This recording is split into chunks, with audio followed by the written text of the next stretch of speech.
Hello students, biomolecules हम discuss कर रहे थे और अभी तक बायोमोलिक्यूल्स में मैंने अमाइनो एसिड तक कंप्लीट कराया है। ठीक है, आज के लेक्चर में हम प्रोटीन्स को डिस्कस करेंगे।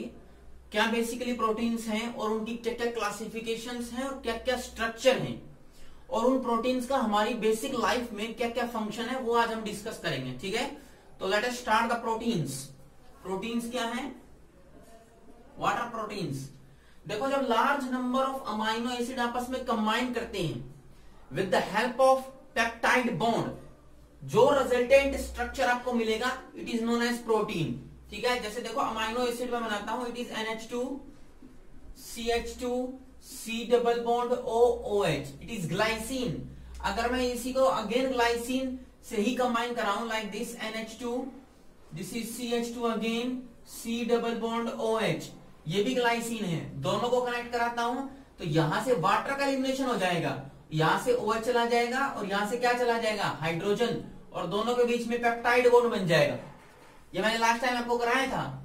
ये बॉन्ड कैसा है? It is peptide bond. ठीक है, पेप्टाइड बॉन्ड। और ये जो दोनों के मिलने से कंबाइन होने पे बना है, देखो इसमें कितने अमाइनो एसिड है? 2 अमाइनो एसिड। तो ऐसे large number of amino acid को आप कंटिन्यूअसली मिलाते जाओ, जो आपको स्ट्रक्चर ऑब्टेन होगा उसको हम पॉलीपेप्टाइड बोलेंगे। क्यों? क्योंकि उसमें large number of peptide bonds हैं। क्या बोलेंगे?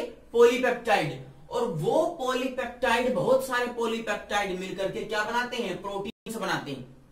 मैंने क्या किया? Large number of amino acid को रेगुलर चेन में कनेक्ट किया। कनेक्ट करने के बाद आपको जो एक चेन बनेगी, this is known as polypeptide. क्यों बोलेंगे polypeptide? Because it contains the large number of peptide bonds. ठीक है, और ये पॉलीपेप्टाइड, एक पॉलीपेप्टाइड चेन ये है, सेकंड ये है, थर्ड ये है, इन कलेक्टिवली सबको मिला दो, द रिजल्टेंट मॉलिक्यूल आपके पास आएगा, it is known as protein. और ये जो प्रोटीन है it is very useful for the maintenance and the development of our body. हमारी बॉडी के लिए बहुत ही इंपॉर्टेंट होती हैं। ठीक है, अब देखो, अगर आपके पास है जैसे पेप्टाइड बॉन्ड मैंने बनाया है, सो ये जो आपके पास एक चेन बनी है इसको पॉलीपेप्टाइड चेन बोलते हैं, क्योंकि large number of amino acid मिले हैं। अगर आपके पास 2 पेप्टाइड बॉन्ड मिलते हैं, जैसे ये एक पेप्टाइड बॉन्ड बना, एक बार और मिला दो, एक बार और मिलाओगे तो कुछ ऐसा बन जाएगा, this is NH CH2 C double bond OH। कितने पेप्टाइड बॉन्ड हो गए? 2। सो ये जो स्ट्रक्चर बनेगा it is known as dipeptide.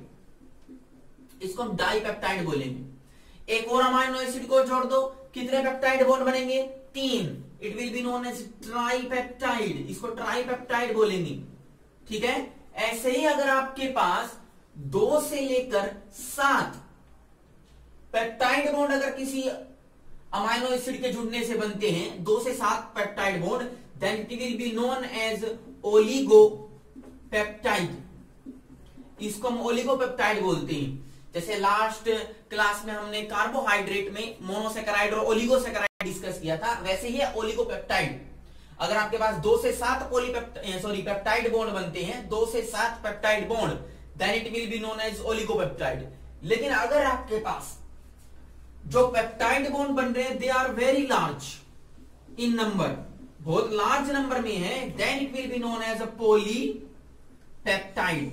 इसको हम पॉलीपेप्टाइड बोलते हैं। ये एक पॉलीपेप्टाइड मैंने बनाया है, ऐसे ही दूसरा पॉलीपेप्टाइड, ऐसे ही तीसरा, सारे कलेक्ट होकर के आपके पास क्या बनाते हैं? प्रोटीन बनाते हैं। ये आपको याद रखना है। ठीक है, सो हम इससे आगे चल करके प्रोटीन की क्लासिफिकेशन को स्टडी करेंगे। तो let us start the classification of protein. Protein की क्लासिफिकेशन डिस्कस करते हैं। प्रोटीन्स जो हैं they are basically classified into following categories. First category कराता हूं, first that is on the basis of molecular structure। molecular structure के basis के ऊपर प्रोटीन कितने प्रकार के होते हैं वो देखो। on the basis of molecular structure proteins are of 2 type। first one is known as fibrous protein and second one is known as globular protein। Globular protein, देखो जैसे सपोज करो कि आपका हेयर है, ठीक है, हेयर्स, या आपकी स्किन है, इस हेयर में और स्किन के अंदर जो प्रोटीन होते हैं they are under the category of fibrous protein. कैसे? ये जो फाइब्रस प्रोटीन है, they are just like the thread of a fibre.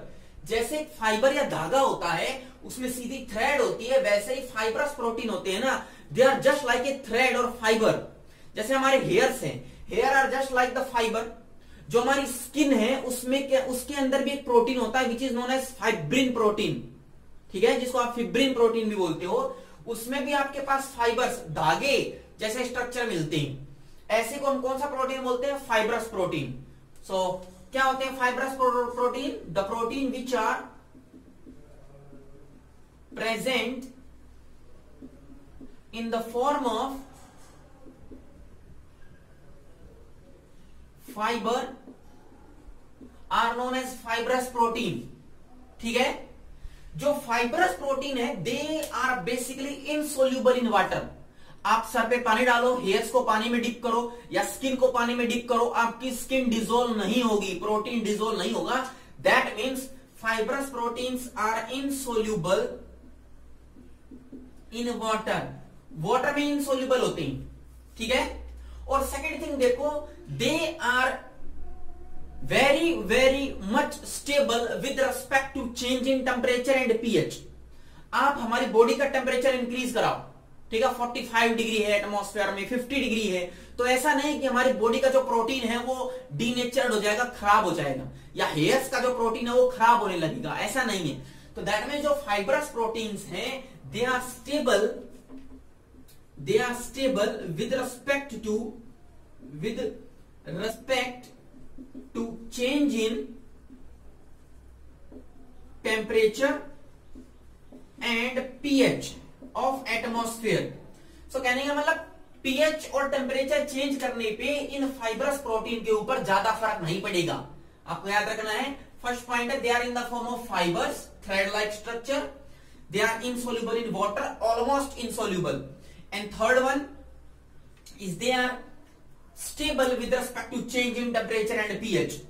और इनमें एग्जांपल देखो कौन सा आता है। एग्जांपल मैंने बताया keratin protein, keratin of hairs, जो हमारे बाल में या हमारी नेल्स के अंदर जो केराटिन प्रोटीन है वो फाइब्रस नेचर का ही होता है। Next is fibrin protein of skin, ये भी कैसा है? It is also fibrous protein. Second में नाम ग्लोबुलर प्रोटीन। फाइब्रस प्रोटीन में जो प्रोटीन होता है it is in the form of thread, लेकिन ग्लोबुलर प्रोटीन है it is in the form of spherical balls. जैसे स्फेयर होता है, एक गोला होता है स्फेयर, उसकी तरह से ग्लोबुलर प्रोटीन दिखता है, ठीक है। फर्स्ट पॉइंट है ये, it is just in the form of spheres, globules. Second point, it is soluble in water, ये वाटर में क्या है? सोल्यूबल होता है। Third point, it is highly sensitive with respect to change in temperature and pH. अगर आप pH को या टेम्परेचर को चेंज कर देते हो तो इन प्रोटीन्स पे बिल्कुल फर्क पड़ेगा, ठीक है। जैसे देखो, सबसे इसका अच्छा एग्जांपल मैं बताता हूं, ग्लोब्यूलिन, जो ग्लोबुलर प्रोटीन का एग्जांपल है, ग्लोब्यूलिन, या फिर एल्बुमिन ऑफ एग। जो एल्बुमिन होता है, जो एग के अंदर प्रोटीन होता है albumin, it is actually globular protein. जब आप उसको गर्म करते हो तो जो लिक्विड पार्ट है एग का वो हार्ड सॉलिड में कन्वर्ट हो जाता है, ठीक है। अब देखो, मैंने बोला it is highly sensitive with respect to change in temperature and pH. तो ऐसे प्रोटीन जिनका टेम्परेचर बढ़ाने से उनकी प्रॉपर्टी चेंज हो जाए, ठीक है, अब वो प्रोटीन के बीच में जो मैंने पेप्टाइड बॉन्ड बनाया था, C double bond N bond, ये टूट जाता है। This process is known as a denaturation of protein. देखो क्या मैंने बताया, अगर आप ग्लोबुलर प्रोटीन्स का टेम्परेचर या पीएच चेंज करोगे, पीएच को एसिडिक लेके आ रहे हो या बेसिक लेके आ रहे हो, या टेम्परेचर को आप इंक्रीज करा रहे हो, तो व्हाट विल हैपन, जो ये पेप्टाइड बॉन्ड होता है ये टूट जाता है। अब वो जो प्रोटीन है उसकी प्रॉपर्टी प्रोटीन के जैसी नहीं रह पाती, and this condition is known as denaturation of protein. ठीक है, इसको हम डीनेचुरेशन ऑफ प्रोटीन बोलते हैं। तो जब आप एल्बुमिन जो एग के अंदर प्रोटीन है उसको गर्म करते हो, हीट करते हो, तो जो लिक्विड पार्ट है वो सॉलिड में कन्वर्ट हो जाता है and this process is known as denaturation of protein. पर आप चाहते हो कि जो प्रोटीन का डीनेचुरेशन हो गया है उसकी जो एक्टिविटी लॉस हो गई है वो वापस से रिगेन करनी है, वापस से टूटा हुआ अमाइनो एसिड जुड़ जाए और फिर से वही प्रोटीन जो नेचुरल फॉर्म में था बन जाए। उसके लिए आप क्या करोगे, उसके लिए आपको ये जो टेम्परेचर और पीएच में चेंज लिया है आपने उसको वापस से कन्वर्ट करना पड़ेगा। सपोज करो आपके पास टेम्परेचर पहले बहुत लो था, आपने टेम्परेचर बढ़ाया, तो टेम्परेचर बढ़ाने से ये जो ग्लोबुलर प्रोटीन है इसके पेप्टाइड बॉन्ड टूट गए और इसका डीनेचुरेशन हो गया। आप क्या करना चाहते हो, वापस से वही प्रोटीन बनाना चाहते हो, तो क्या करोगे, टेम्परेचर को डिक्रीज करोगे, लो डाउन। तो टेम्परेचर डिक्रीज करने से जो प्रोटीन की जो कैरेक्टरिस्टिक्स प्रॉपर्टीज होती है वो वापस आ जाती है and this process is known as renaturation of protein. ठीक है, तो दो चीजें याद रखनी है, first one is denaturation of protein and second one is renaturation. अगर आप टेम्परेचर और पीएच चेंज करके, इंक्रीज करके टेम्परेचर को, प्रोटीन के स्ट्रक्चर को डिग्रेड कर देते हो, तोड़ देते हो, this process is known as denaturation of protein. लेकिन आप वही टेम्परेचर और पीएच वापस रिटेन करके, रिगेन करके, टेम्परेचर को लो डाउन करके, पीएच को नॉर्मल बना करके जो प्रोटीन का स्ट्रक्चर वापस बना देते हो, this process is known as renaturation of protein. और इसका एग्जांपल कौन सा है, एल्बुमिन एंड ग्लोबुलिन। तो ये दो प्रोटीन है on the basis of molecular structure, fibrous protein and globular protein, ये आपको याद रखना है। दूसरी क्लासिफिकेशन मैं आपको कराता हूं, that is classification of protein on the basis of, किसके बेसिस पे, that is on the basis of hydrolysis. Hydrolysis का मतलब होता है पानी में डिसोल्व कराना। अगर आप किसी प्रोटीन को पानी में डिसोल्व कराते हो तो वो क्या क्या बनाता है, उसके बेसिस पे हम कैसे डिफाइन करेंगे, on the basis of hydrolysis, या फिर बोले on the basis of chemical composition. Chemical composition के बेसिस पे प्रोटीन के टाइप देखो। On the basis of hydrolysis ये तीन प्रकार का होता है। First one is known as simple protein.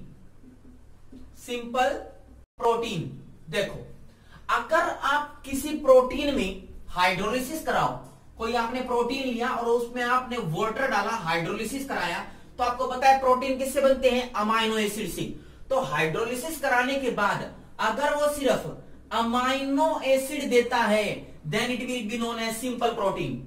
Simple protein का मतलब वो सिर्फ और सिर्फ किससे बना होगा, अमाइनो एसिड से, किसी और चीज से नहीं बना होगा। It is known as simple protein and this simple protein are also known as native protein भी बोलते हैं इसको। ठीक है, नेटिव प्रोटीन्स भी बोलते हैं।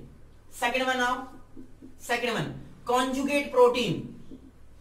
कॉन्जुगेट प्रोटीन ये कौन से प्रोटीन होते हैं, देखो ऐसे प्रोटीन जिनका हम हाइड्रोलिसिस कराएं, विच अपॉन हाइड्रोलिसिस अमाइनो एसिड तो दें, अमाइनो एसिड तो मिल रहा है, पर अमाइनो एसिड के साथ साथ कोई एक्स्ट्रा अमाउंट में आपको सब्सटेंस मिलेगा which is known as prosthetic group. Prosthetic group, बात समझ में आ रही है? ऐसे प्रोटीन जिनका हाइड्रोलिसिस कराने पे अमाइनो एसिड और साथ में कोई अलग से कोई सब्सटेंस मिले जिसको हम प्रोस्थेटिक ग्रुप बोलते हैं, they are known as conjugate protein. अब देखो प्रोस्थेटिक ग्रुप क्या क्या हो सकता है। अगर आपके पास ये जो प्रोस्थेटिक ग्रुप है वो ग्लूकोज है, या फिर मैं बोलूं कार्बोहाइड्रेट है, then the conjugate protein will be known as glycoprotein. Glycoprotein, ठीक है। अगर वही प्रोस्थेटिक ग्रुप आपके पास न्यूक्लिक एसिड है, जैसे DNA, RNA, these are nucleic acid, nucleic acid है जैसे कि डीएनए या मैं बोलूं आरएनए, ये सब हैं, then this type of conjugate protein is known as nucleoprotein. ठीक है। अगर आपके पास वही प्रोस्थेटिक ग्रुप लिपिड है, फैट है, लिपिड है या फैट है, then this type of conjugate protein is known as a lipoprotein. ठीक है। अगर यही प्रोस्थेटिक ग्रुप आपके पास कोई कलर्ड सब्सटेंस है, क्या है, कलर्ड सब्सटेंस, जैसे हीमोग्लोबिन, हीमोग्लोबिन में जो हीम होता है it is red in colour, जो हीमोग्लोबिन का जो कलर है हमारी ब्लड में it is red due to the presence of haem, और हीम क्या है, एक कलर्ड सब्सटेंस है जो कि क्या है, प्रोस्थेटिक ग्रुप। तो अगर कलर्ड सब्सटेंस है that is known as chromoprotein. ठीक है, क्रोमोप्रोटीन बोलेंगे उनको। सो कॉन्जुगेट प्रोटीन कौन से होते हैं, ऐसे प्रोटीन जो आपके पास अमाइनो एसिड के साथ साथ कोई प्रोस्थेटिक ग्रुप भी बनाए। अगर वो प्रोस्थेटिक ग्रुप कार्बोहाइड्रेट है तो ग्लाइकोप्रोटीन, न्यूक्लिक एसिड है तो न्यूक्लियोप्रोटीन, लिपिड है तो लाइपोप्रोटीन, एंड कलर्ड सब्सटेंस है तो हम उसको क्रोमोप्रोटीन के नाम से जानते हैं। थर्ड क्लासिफिकेशन सिंपल कंजुगेट के बाद है, that is known as derived protein. Third है it is derived protein. Derived protein क्या है, ड्राइव्ड का मतलब होता है किसी दूसरी चीज से बनाना। ऐसा प्रोटीन जो हम किस किस से बनाए, सिंपल प्रोटीन से या फिर एंड कॉन्जुगेट प्रोटीन से। कॉन्जुगेट प्रोटीन, अगर हम सिंपल प्रोटीन या कंजुगेट प्रोटीन को रिएक्शन कराते हैं विद किसके साथ, किसी एसिड के साथ या फिर किसी बेस के साथ, सो जो उससे हमें प्रोटीन मिलेगा it will be known as derived protein. So derived protein किसको बोलेंगे, ऐसे protein which are basically obtained from the simple protein and conjugate protein by the reaction of these simple and conjugate protein with some acid or with some base। अगर हम simple और conjugate protein से acid और base की reaction करा दें so उससे जो हमें प्रोटीन मिलेगा it is known as derived protein. नाम से ही पता है ड्राइव्ड, ड्राइव्ड का मतलब किसी और से बनाया गया है। किससे बनाया गया है, सिंपल और कॉन्जुगेट प्रोटीन से बनाया गया है। ठीक है, ये आपको याद रखना है। नेक्स्ट क्लासिफिकेशन हम आते हैं, थर्ड क्लासिफिकेशन, ये हमने दो पढ़ी है। थर्ड क्लासिफिकेशन है that is on the basis of presence and absence of essential amino acid. ये आपको याद रखना है, that is on the basis of presence and absence of presence and absence of essential amino acid. देखो इसमें दो category आती हैं, first one is known as complete protein and second one is known as incomplete protein. ठीक है, complete protein क्या होते हैं, ऐसे प्रोटीन जिनके अंदर all essential amino acid present होते हैं, these are known as complete proteins. लेकिन ऐसे प्रोटीन्स जिसके अंदर सारे के सारे एसेंशियल अमाइनो एसिड प्रेजेंट नहीं होते, these are known as incomplete protein. So क्या बोलेंगे, the protein in which all essential amino acids are not present, उनको क्या बोलेंगे, इनकम्प्लीट प्रोटीन्स। और जो कंप्लीट कौन से हैं, जिनमें सारे के सारे आपके पास अमाइनो एसिड प्रेजेंट होते हैं। 10 अमाइनो एसिड ऐसे होते हैं जो एसेंशियल हैं, अगर वो 10 के 10 अमाइनो एसिड उस प्रोटीन में हैं then it will be known as complete protein. अगर मान लो 9 है, 8 है, 7 है, तो सारे तो नहीं है, तो उसको क्या बोलेंगे, इनकम्प्लीट प्रोटीन। ठीक है, so it was the third classification of proteins. Now we will discuss about the structure of proteins। ये सारी की सारी मैंने आपको क्लासिफिकेशन कराई हैं on the basis of molecular structure, on the basis of essential, non-essential, on the basis of hydrolysis। Now we will start the structure of protein। Structure of protein, basically protein के 4 structure होते हैं। First one is the primary structure, primary structure of protein. अब देखो primary structure क्या है, amino acid बनाने हैं large number में और उनको कनेक्ट कराना है। देखो कैसे, दिस इज NH2, ये मैंने CH2 बनाया, C double bond O, this is nitrogen again, hydrogen, this is your CH2 again, this is C double bond O, this is nitrogen again, this is CH2 and so on. तो देखो इस case में ये जो amino acid है मैंने इसको दूसरे अमाइनो एसिड से कनेक्ट किया और ये जो बॉन्ड बना है कैसा बॉन्ड है, दिस इज पेप्टाइड बॉन्ड। कैसा बॉन्ड है, पेप्टाइड बॉन्ड है ये। और large number of amino acid peptide bond से जुड़ेंगे और क्या बनाएंगे, पॉलीपेप्टाइड बनाएंगे। क्या बनाएंगे, पॉलीपेप्टाइड बनाएंगे। ठीक है, सो ये जो लीनियर चेन है ये कौन सा स्ट्रक्चर कहलाती है, प्राइमरी स्ट्रक्चर कहलाती है प्रोटीन का। सिंपल है, सिर्फ अमाइनो एसिड आपस में जुड़े हुए हैं, पॉलीपेप्टाइड की चेन बना रहे हैं, this is known as the primary structure of protein. आपको पता होना चाहिए कि हमारे ब्लड में जो HB होता है, हीमोग्लोबिन, उसमें करीब करीब 574 अमाइनो एसिड होते हैं। ठीक है, अमाइनो एसिड कितने, 574। इसका मतलब 574 अमाइनो एसिड का एक पॉलीपेप्टाइड बनेगा और वो हीमोग्लोबिन कहलाता है। बात समझ में आ रही है। लेकिन देखो अगर आप इस पूरे 574 में से किसी भी एक अमाइनो एसिड को हटा करके दूसरा लगा दो तो डिजीज हो जाती है। जैसे इस 574 में एक जगह पर आपको ग्लूटामिक एसिड मिलता है। कौन सा एसिड, ग्लूटामिक एसिड। अगर उस ग्लूटामिक एसिड को रिमूव करके आप उसकी जगह पे वेलाइन अमाइनो एसिड लगा देते हो तो हमारा जो ब्लड है उसकी जो आरबीसी है वो कुछ ऐसी शेप की होती है, राउंडेड, उसकी शेप चेंज हो जाएगी। क्या किया मैंने, 574 अमाइनो एसिड में एक अमाइनो एसिड है जिसका नाम है ग्लूटामिक एसिड, मैंने उसको हटाया, उसकी जगह पे वेलाइन लगाया, तो हमारी जो आरबीसी है वो पहले राउंड शेप की थी, it will change into sickle shape like this, ऐसी हो जाएगी। और ऐसी होने की वजह से हमारा जो ब्लड में आरबीसी है वो मूव नहीं कर पाएगी, ब्लड हमारी वेसल्स में जा नहीं पाएगा ठीक से, and it will leads to a disease which is known as sickle cell anaemia. इसको हम सिकल सेल एनीमिया बोलते हैं। और जनरली ये ऐसे एरिया में होते हैं जहां पर टेम्परेचर लो होता है। इंडिया में नहीं, फॉरेन कंट्रीज में लाइक लंदन वगैरह में ये कंडीशन ज्यादातर मिलती है क्योंकि वहां पर glutamic acid is replaced by the valine which results into change in the shape of our RBC from rounded structure to sickle shell like this, और उसे क्या डिजीज बोलेंगे, सिकल सेल एनीमिया बोलते हैं। तो ये जो स्ट्रक्चर है it is the primary structure of protein. ठीक है, सेकंड आते हैं, it is the secondary structure. Secondary structure start करते हैं ऑफ प्रोटीन। सेकेंडरी स्ट्रक्चर देखो, सेकेंडरी स्ट्रक्चर में सेकेंडरी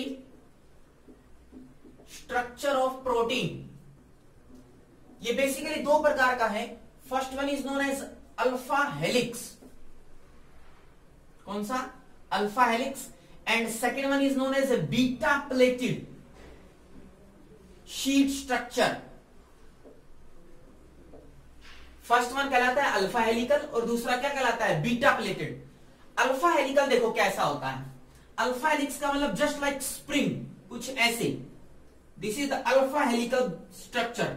सेकेंडरी स्ट्रक्चर है जो मैंने प्राइमरी स्ट्रक्चर बनाया था, NH2 CH2 C double bond O, then again NH2, then CH2, then C double bond O। अगर ये पॉलीपेप्टाइड चेन है, लेकिन अगर इस पॉलीपेप्टाइड चेन जो स्ट्रेट थी पहले प्राइमरी स्ट्रक्चर में, ये बिल्कुल स्ट्रेट थी ऐसी, अब मैंने स्ट्रक्चर को थोड़ा सा घुमा दिया, टिल्ट कर दिया, और घुमाने की वजह से क्वाइल्ड हो गई। कैसी हो गई, क्वाइल्ड। और देखो क्वाइल्ड होने की वजह से यहां पर ये जो C डबल बॉन्ड O है और यहां पर नाइट्रोजन है, इनके बीच में हाइड्रोजन बॉन्डिंग बन जाएगी। क्या बन जाएगी, हाइड्रोजन बॉन्डिंग। तो जो क्वाइल्ड स्ट्रक्चर है वो क्वाइल्ड क्यों हो गया, सिंपल स्ट्रक्चर जो लीनियर स्ट्रक्चर था प्राइमरी स्ट्रक्चर वो क्वाइल में कन्वर्ट हो गया। क्यों, due to a presence of a bonding which is known as hydrogen bonding. तो ये आपको याद रखना है कि जो प्राइमरी स्ट्रक्चर है वो सेकेंडरी स्ट्रक्चर के अल्फा हेलिक्स में कब कन्वर्ट होता है, जब कौन सी बॉन्डिंग आ जाए, अल्फा हेलिकल, या फिर बोले हाइड्रोजन बॉन्डिंग आ जाए। ठीक है, ये आपको याद रखना है। अब देखो ये जो एक राउंड मैंने लगाया है, एक जो क्वाइल बनाई हुई है, इस एक कॉइल में अबाउट 3.6 अमाइनो एसिड होते हैं, 3 और 4 के बीच में, 3 और 4 अमाइनो एसिड के बीच का part, that is 3.6 amino acid, ठीक है। और जो कॉइल बनेगी, इसके हाइड्रोजन बॉन्डिंग बनने की वजह से एक 13 मेंबर्ड साइक्लिक स्ट्रक्चर बनता है। क्या बनता है? 13 मेंबर का, 13 मेंबर का साइक्लिक स्ट्रक्चर। जैसे मैंने आपको ग्लूकोज में 6 मेंबर्ड कराया था, फ्रुक्टोज में 5 मेंबर्ड कराया था, यहां पर हाइड्रोजन बॉन्डिंग की वजह से कितना मेंबर्ड बनेगा? 13 मेंबर्ड। सो ऐसे अल्फा हेलिकल स्ट्रक्चर को हम 3.6/13 हेलिक्स भी बोलते हैं, ठीक है। क्यों बोलते हैं? 3.6 अमाइनो एसिड है एक कॉइल में, और 13 का मतलब 13 मेंबर की एक रिंग बनाई गई। So it is the alpha helical structure. और ये कहां प्रेजेंट होता है? It is present in the hairs keratin protein, keratin of our hairs, nails, ठीक है, fibrin protein of our skin, fibrin of skin, इनके अंदर प्रेजेंट होता है। अब आओ बीटा प्लेटेड शीट स्ट्रक्चर पे। बीटा प्लेट, देखो नाम से ही पता है, प्लेट की फॉर्म में स्ट्रक्चर बनेगा। कैसे? ये सपोज करो आपके पास प्राइमरी स्ट्रक्चर है प्रोटीन का, ये दूसरा प्राइमरी स्ट्रक्चर आ गया, ये तीसरा प्राइमरी स्ट्रक्चर आ गया। तो देखो ये जो प्राइमरी स्ट्रक्चर है ये आपस में कनेक्टेड होते हैं इन द फॉर्म ऑफ शीट, कुछ इस तरह से, लाइक दिस, कुछ इस तरह से कनेक्ट होती है। और जैसे स्टेयर्स होते हैं, सीढ़ियां, कुछ वैसा स्ट्रक्चर बना लेंगे, कुछ वैसा ही स्ट्रक्चर बना लेंगे, लाइक दिस, ठीक है। ऐसा स्ट्रक्चर बनाएंगे इन द फॉर्म ऑफ स्टेयर्स। जैसे सीढ़ियां होती हैं, स्टेयर्स होती हैं, वैसा ही स्ट्रक्चर बना लेते हैं। सो ऐसे स्ट्रक्चर हम क्या बोलते हैं? बीटा प्लेटेड शीट स्ट्रक्चर, ठीक है। और इनके बीच में ये जो मैंने बॉन्ड बनाए हैं, ये भी कैसे बॉन्ड है? Hydrogen bond. इनके बीच में भी कैसी बॉन्डिंग होती है? Hydrogen bonding. जो मैंने आपको नोट्स दूंगा मैं आपको, उस नोट्स के अंदर ये सारे के सारे स्ट्रक्चर बना करके ठीक से दिखाए हुए हैं, आप वहां से भी स्टडी कर सकते हो। स्ट्रक्चर जो है बीटा प्लेटेड शीट स्ट्रक्चर, उसमें एक शीट दूसरे के ऊपर होती है, लाइक दिस, और इन दो शीट के बीच में बॉन्डिंग होती है, लाइक दिस, हाइड्रोजन बॉन्डिंग या बाइसल्फाइड बॉन्डिंग, जो भी है। या हाइड्रोजन बॉन्डिंग मैंने बनाई बीटा प्लेटेड शीट स्ट्रक्चर में, ठीक है। और इसका एग्जाम्पल क्या है? It is present in the haemoglobin, HB of our blood, skin में भी ये प्रेजेंट होती है, ठीक है। नेक्स्ट देखो, tertiary structure of protein. Tertiary structure में ये जो कॉइलिंग मैंने बनाई है, ये और भी ज्यादा कॉइल्ड हो जाती है। कैसे? कुछ इस तरह से, लाइक दिस, कुछ इस तरह से। और यहां पर जो C डबल बॉन्ड O है, यहां पर नाइट्रोजन है, अगेन यहां पर C डबल बॉन्ड O है, तो इनके बीच में भी अलग अलग प्रकार के बॉन्ड बनते हैं। कौन कौन से बॉन्ड? अलग अलग बॉन्ड बनेंगे। हाइड्रोजन बॉन्डिंग भी बन सकती है, फर्स्ट। दूसरा, बाइसल्फाइड बॉन्ड, सल्फर और सल्फर के बीच में बॉन्ड भी बन सकता है, which is known as disulphide bond, ठीक है। तीसरा देखो, थर्ड, डाइपोल इंटरेक्शन भी हो सकती है, डाइपोल इंटरेक्शन। और fourth, van der Waals force of attraction, van der Waals force of attraction भी आ सकती है। सो ये जो टर्शरी स्ट्रक्चर है उसमें basically 4 type of bonding present होती है। First one is known as hydrogen bonding, disulphide bonding, dipole interaction and van der Waals force of attraction. और ये सारी की सारी की जो स्ट्रक्चर हैं, ये बेसिकली जो मैंने आपको ग्लोबुलर प्रोटीन कराया है वहां पर भी प्रेजेंट होती है। सो ये जो ग्लोबुलर प्रोटीन है, जैसे अमाइलोज, ठीक है, सॉरी, जो एल्बुमिन है, हमारे जो एग है, जो हैन एग होता है, उसमें जो एल्बुमिन है, वो एल्बुमिन के अंदर टर्शरी स्ट्रक्चर ही होता है, और उसके अंदर ये सारी की सारी फोर्सेस प्रेजेंट होती है, which is globular in nature, ठीक है। और लास्ट में जो स्ट्रक्चर आता है, it is known as the quaternary structure. Tertiary के बाद कौन सा आएगा? टर्शरी के बाद है quaternary structure of protein.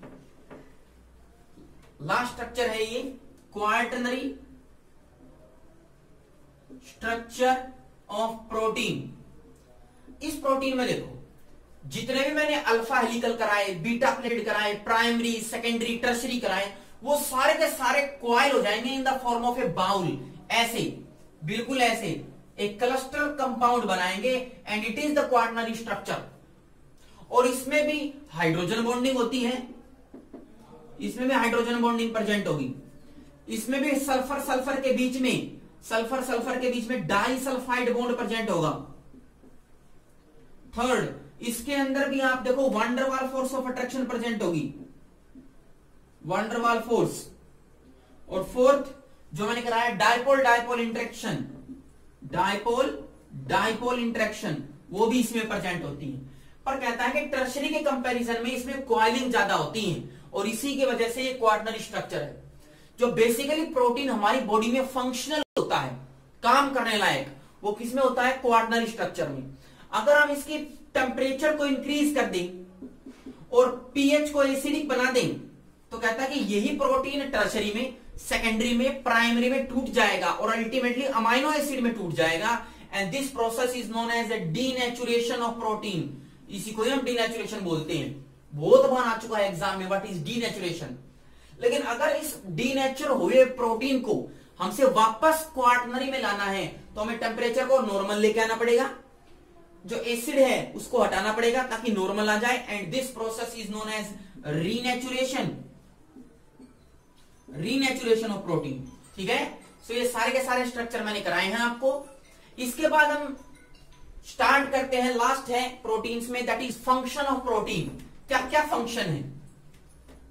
What is the function of protein? So function of protein, first function क्या है? They are the building blocks, they are the building blocks of our growth. हमारी ग्रोथ के लिए बहुत important है। ठीक है, second one, they are important for the various enzymes and hormones. जो हमारी बॉडी में एंजाइम्स हैं या हॉर्मोन्स हैं वो किससे बने होते हैं? They are proteinaceous in nature, protein से मिलकर बनते हैं। थर्ड, जैसे हमारी बॉडी में एंटीबॉडीज बनती हैं, एंटीबॉडीज,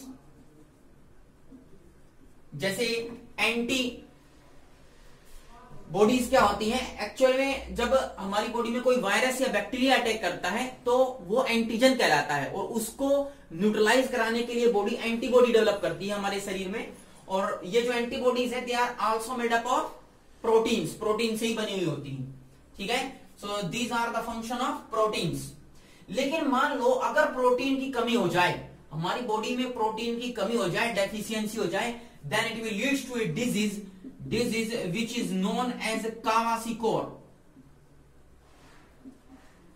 इसको हम कावासिकोर बोलते हैं। ठीक है, तो ये आपको याद रखना है। प्रोटीन्स के अंदर बेसिकली इंपॉर्टेंट क्या है? Primary structure, secondary, tertiary and quaternary structure, alpha helical और बीटा प्लेटेड। अल्फा हेलिकल और बीटा प्लेटेड, देखो एक मैं चीज और कराता हूं आपको, बीच में रह गई। जो ये अल्फा हेलिकल और बीटा प्लेटेड में मैंने बीटा प्लेटेड जो कराया है, इसके दो पार्ट होते हैं। ये जो बीटा प्लेटेड है ये भी दो प्रकार का होता है। First one is known as parallel and second one is known as anti parallel.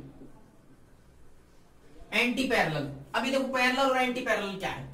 अगर देखो मैं इसको कुछ ऐसे बनाता हूं, ये मैंने बनाया NH2, this is CH2, this is C, ये double bond O and then again CH, this is NH2, again CH2 and this is C double bond O and so on. ये एक पॉलीपेप्टाइड चेन है।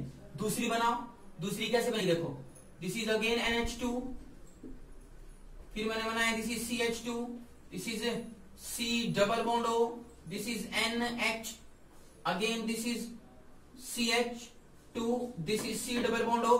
तो देखो ये जो है ना, इसमें ऊपर वाला टर्मिनल नाइट्रोजन से स्टार्ट है, then this terminal is known as N terminal. ये पॉलीपेप्टाइड का जो टर्मिनल है एन टर्मिनल कहलाएगा। ये टर्मिनल देखो ये कहां से स्टार्ट है? एन से ही, तो ये कौन सा है? N terminal. यहां पर देखो, यहां पर कार्बन है, so it is known as C terminal of polypeptide. ये कौन सा कहलाएगा? This is also C terminal of polypeptide.